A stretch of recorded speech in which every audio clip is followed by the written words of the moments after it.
अस्सलाम वालेकुम dear students class 9th।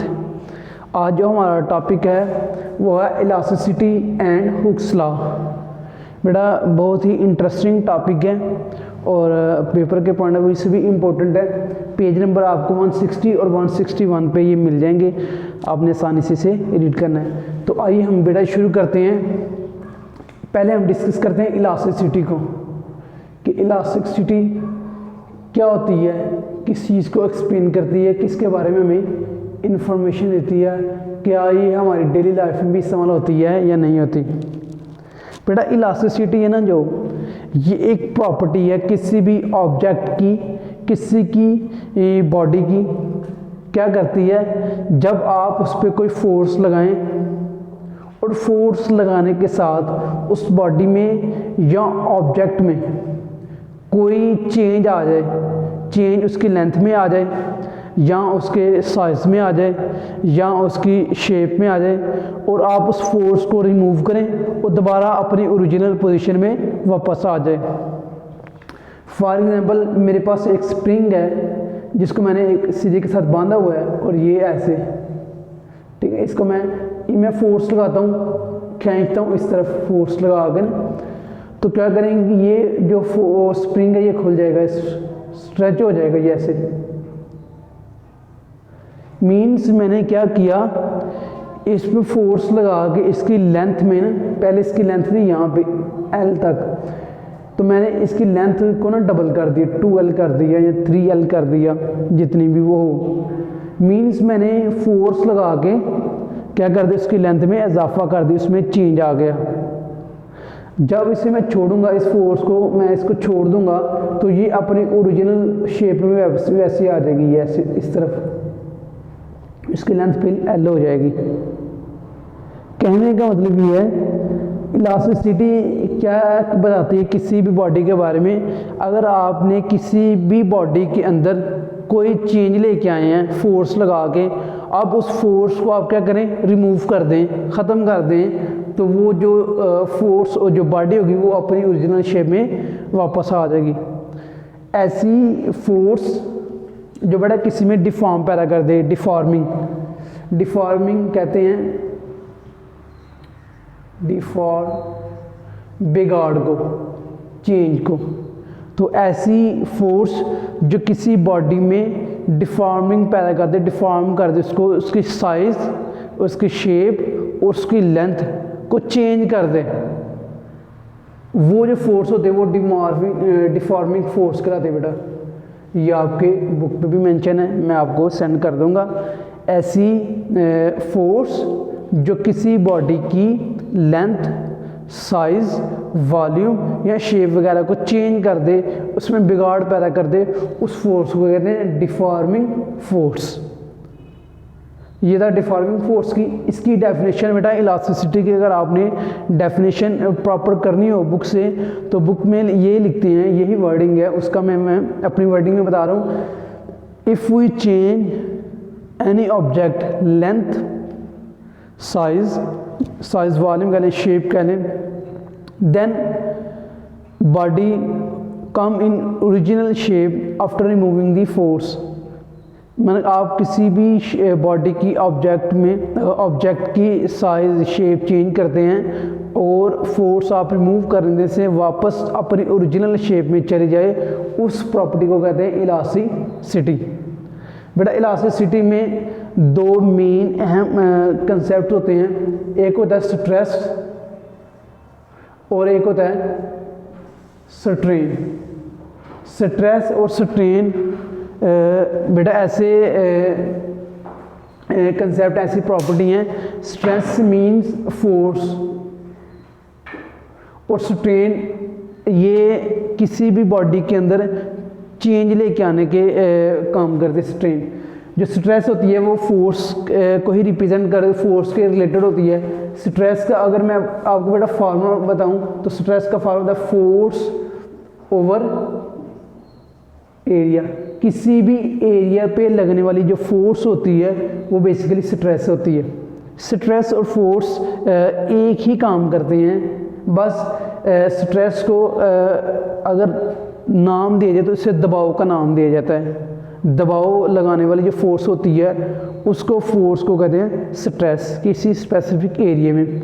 और इसका बेटा अगर मैं यूनिट निकालना चाहूँ, स्ट्रेस का यूनिट निकालना चाहूँ, तो फोर्स का यूनिट क्या होता है न्यूटन, और एरिया का यूनिट होता है मीटर स्क्वायर। तो ये ऊपर चला जाएगा, ये आ जाएगा न्यूटन मीटर का स्क्वायर स्ट्रेस,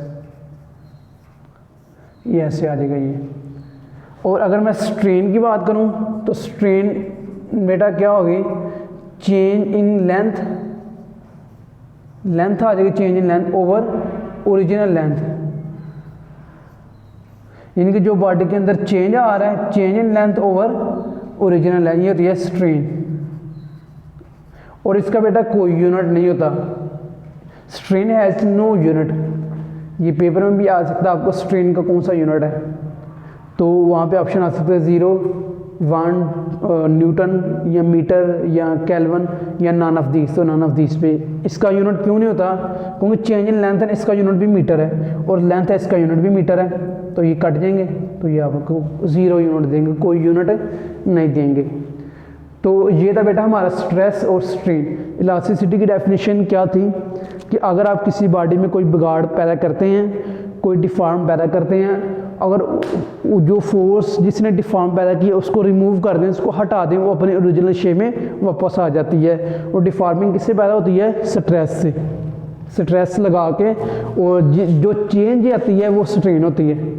स्ट्रेस चेंज लेके आती है किसी बॉडी में, और स्ट्रेन जिसमें चेंज आती है। स्ट्रेस क्या होती है, फोर्स ओवर एरिया, किसी भी बॉडी में जो फोर्स लग रही है ओवर एरिया, कि किसी भी, जैसे ये मार करिए, इसमें फोर्स लगाता हूँ तो इसका क्या हो जाएगा, इसकी लेंथ कम हो जाएगी, इसको तोड़ दूँगा, इसका साइज, इसकी शेप चेंज हो जाएगी। ये तो जो चेंज आएगा इसके अंदर, इसकी लेंथ में, वो स्ट्रेन होगी। तो स्ट्रेन का formula change in length over original length, change in length over original length. इसका कोई यूनिट नहीं होता, इसका न्यूटन मीटर स्क्वायर है। तो ये था बेटा हमारा पास इलास्टिसिटी। अब बेटा हम आते हैं अपने दूसरे टॉपिक की तरफ, हुक्स लॉ की तरफ। हुक्स लॉ भी बेटा इसी तरह बिल्कुल आसान है, कोई मुश्किल नहीं है इसमें। हुक्स लॉ दो चीज़ों के बारे में हमें इंफॉर्मेशन देता है, एक बेटा फोर्स के बारे में और एक डिस्प्लेसमेंट डी के बारे में। सिंपल जो हमने इलास्टिसिटी पढ़ी उसके हवाले से भी देखते हैं। ये क्या कहता है, अगर आपके पास एक रबड़ का टुकड़ा है इतना, ये इस पर आप फोर्स लगाओगे, इसको इस तरफ फोर्स कर लगाओगे, इस तरफ फोर्स लगाओगे, तो इसके डिस्प्लेसमेंट में क्या हो जाएगा बेटा, इजाफा हो जाएगा इसके, यहाँ पे ऐसे आ जाएगा। तो हमारी आम कॉमन सेंस भी यही कहती है, अगर आपके पास कोई रबड़ का टुकड़ा है या कोई जो खींचने वाली चीज़ है वो है, क्या करेंगे, उस पर फोर्स लगाएंगे तो वो चीज़ खींची जाएगी, और उतनी खींचेगी जितनी हम ज़्यादा फोर्स लगाएंगे। मीन्स फोर्स भी बढ़ा रहे हैं और डिस्प्लेसमेंट भी बढ़ रहा है। तो हुक्स लॉ भी यही कहता था, इसकी स्टेटमेंट यही है, force is directly proportional to displacement. अगर इलास्टिसिटी में आ जाए तो जो स्ट्रेस होती है बेटा वो डायरेक्टली प्रोपोर्शनल होती है स्ट्रेन के। जितनी ज़्यादा स्ट्रेस लगाएंगे, दबाव लगाएंगे किसी भी बॉडी के अंदर, उतना ज़्यादा उसमें क्या आएगा, चेंज आएगा। फॉर एग्जांपल ये बेटा मेरे पास एक पेज है, ये तो ये ऐसे है, अगर इसमें मैं फोर्स लगाऊंगा जितनी ज़्यादा, उसमें उतना ही ज़्यादा इसमें चेंज आएगा। कोई भी ऑब्जेक्ट ले लें, उसमें चेंज लाने के लिए क्या लगाना पड़ता है, आपको फोर्स लगानी पड़ती है। तो स्ट्रेस होती है वो डायरेक्टली प्रोपोर्शनल होती है स्ट्रेन के। जितनी ज़्यादा आप स्ट्रेस लगेंगे उतनी ज़्यादा उसमें स्ट्रेन पैदा होगी। स्ट्रेन से मुराद उसकी शेप, उसका साइज, उसकी लेंथ, उसका वॉल्यूम चेंज होगा। तो स्ट्रेस अगर हम प्रोपोर्शनलिटी को ख़त्म करें तो बेटा यहाँ पे कोई ना कोई एक कांस्टेंट लगाया जाता है, तो कांस्टेंट साथ स्ट्रेन वैसे ही आगे जाएगी। अब ये यहाँ पे क्या हो रहा है, मल्टीप्लाई इधर क्या हो जाएगा बेटा, ये हो जाएगा डिवाइड।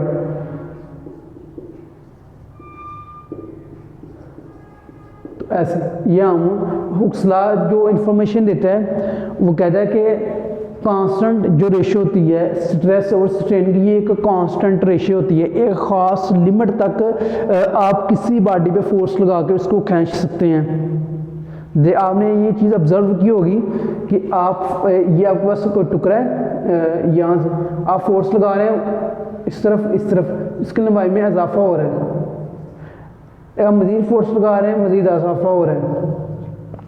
लेकिन एक टाइम ऐसा आता है बेटा आप फोर्स बहुत ज़्यादा लगाते हैं लेकिन वो रबड़ का टुकड़ा इतनी ज़्यादा स्ट्रेच नहीं होता, खींचता नहीं है वो, तो वहाँ पे क्या होती है, वहाँ पे जाकर जो वो पोजीशन होती है वो इलास्टिक लिमिट होती है। इलास्टिक लिमिट एक ऐसी लिमिट होती है जिसके अंदर फोर्स लगाएं और डिस्प्लेस बढ़े, और उसके बाहर जाएंगे वो टूट जाएगी, वो ख़त्म हो जाएगी। तो अगर इसका मैं ग्राफ बनाना चाहूँ हुक्स लॉ का, तो ये आपके पास बेटा फोर्स होती है और ये आपके पास लेंथ होती है। पहले तो क्या था कि जितनी फोर्स लगाते हैं, ये फोर्स लगाइए यहाँ से, इतनी फोर्स लगाइए, इतनी लेंथ इंक्रीज हुई है, फिर ये लगाइए, फिर ये इंक्रीज हुई है। इसका पॉइंट बनाना चाहूँ तो यहाँ पर बनेगा, इसका पॉइंट बनाना चाहूँगा तो यहाँ पर बनेगा। तो ये फोर्स का डायरेक्ट रिलेशन में जा रही होती है। कुछ आगे जाके ये थोड़ी सी डिफ्लेक्ट हो जाती है ऐसे, क्यों कि ये इसका पीक पॉइंट है, ये लिमिट है, यहाँ तक फोर्स बढ़ा सकते हैं। अगर आप ज़्यादा करेंगे फोर्स तो ये चीज़ टूट जाएगी, ये बेंड हो जाएगी, ये फिर नीचे आ जाएगी ऐसे। मीन्स कि एक लिमिट है कि जहाँ तक बॉडी ने डिस्प्लेसमेंट कवर किया, अगर मज़ीद आगे वो डिस्प्लेसमेंट कवर नहीं कर सकती। तो इसकी बेटा आपने हुक्स लॉ की सिंपल आपने ये इसकी डेफिनेशन करनी है हुक्स लॉ की, वहाँ पे लिखी हुई है सारी कि when stress apply on the body then is directly proportional to the strain, the ratio between the stress and strain is always constant। तो इसकी आप बेशक कोई इस एग्जांपल ले लें, रबड़ वाली दे लें, स्प्रिंग वाली दे लें, कोई भी आप आसानी के साथ जो आपको समझ आ सके, जो आप कवर कर सकें, और ये ग्राफ बना दें कि force is directly proportional always directly proportional in this show graph. So आगे आप ये बेटा बना सकते हैं इसकी डायग्राम आसानी के साथ। तो ये था बेटा हमारा इजी और छोटा सा topic Hooke's law and elasticity. पेपरों के पॉइंट ऑफ व्यू से भी इम्पोर्टेंट है, लॉन्ग क्वेश्चन के भी हवाले से और शॉर्ट के पॉइंट ऑफ व्यू से भी। I hope you understand. अगर आप इसमें कोई समझ नहीं आई तो आप अपने कमेंट्स के थ्रू, अपने व्हाट्सएप ग्रुप के थ्रू हमें बता सकते हैं। Thank you so much.